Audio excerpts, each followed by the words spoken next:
A little girl is wandering alone in a desert street. It's pouring rain and she's trembling in her yellow raincoat. Every step she takes echoes eerily in the silence.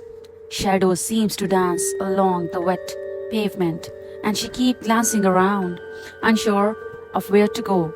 Her hands grips the raincoat tightly, as if holding onto it will somehow protect her. The wind hollows through the empty street, sending chills down her spine.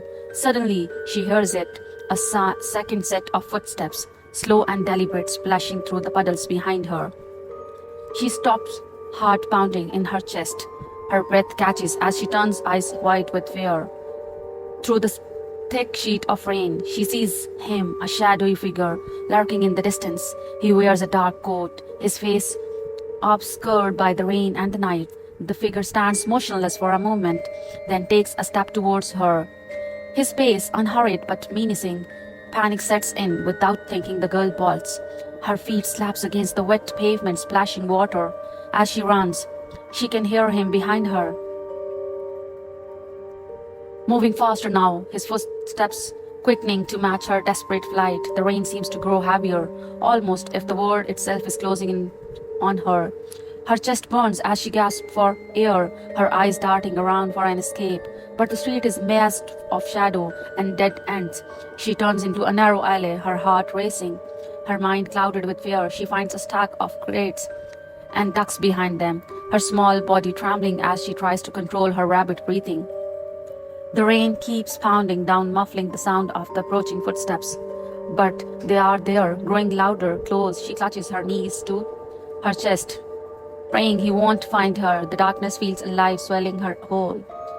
Then the footsteps stop, silence. Her heart pounds in her ears. She risks a glance around the corner of the crates, only to see the figures looming at the entrance of the alley. His silhouette barely visible in the pouring rain. He's searching, scanning the shadows for her. She presses herself deeper into the corner, feeling as if the walls are closing in. The air feels thick, suffocating. Just when she thinks she is trapped, she spots an open door at the far end of alley. Without hesitation, she dashes towards it, her legs barely carrying her. A sphere drives her forward. She slips inside, slamming the door shut behind her, her hands trembling so much she can hardly lock in. Through the crack in the door, she watches, terrified, as the figure stands just outside. His presence ominous in the rain. He waits, scanning the alley for any sign of her. The rain continues to pour, relentless. She holds her breath, praying he doesn't come any closer. After dark form finding into the rain-soaked night, the girl exhales, her entire body shaking with relief. Inside, finds herself in a warm, softly lit room. A kind elderly woman greets her, offering her a dry towel. The warmth of the room feels surreal. After the cold terror outside, the girl smiles weakly as she realizes she is safe at last. But outside, the rain continues to fall, and the shadowy figure is nowhere to be seen. He is gone for now.